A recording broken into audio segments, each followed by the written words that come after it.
All right, we're in beautiful Washington Township, Michigan. It's our afternoon job, so the guys just got parked and they're gonna have lunch. Figure I'd take you guys on a walkthrough before, and then that way I can show you the after. So we have a downspout right here and we have a downspout right here.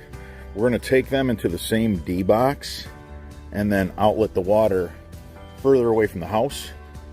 We have natural gas and we have fiber optics communication, so we got to be careful with this one. We're going to have to just hand dig and keep it very shallow, kind of maneuver in between the utilities.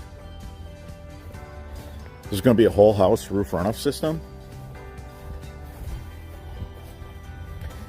So we have downspout dumping right here. We have a downspout right there. We'll probably tie them into the same D box, daylight them right over there. Storm drain. So over here we have an interesting situation. So we got the sunroom. I want to have this one go on an angle and then pick up on this one. I think that's going to be the best, and the only other way would be to cut concrete. There's no need for that. We can just run the downspout along the sunroom right there. We'll go under the retaining wall. Obviously they're gonna be in the same D box.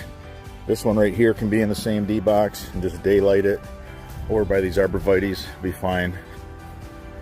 And then we have to go underneath the cement walkway right here. We have to do better than this, because this is gonna result in the garage footing. When you're dumping all this water that close to a footing, you just end up with all kinds of damage. So we got cracked concrete in this corner pretty bad. You know, there's already signs shown that it's doing some damage. So to protect this homeowner's probably largest investment in their portfolio, their home, we want to get this underneath the sidewalk. We want to daylight that water responsibly, further away from the structure.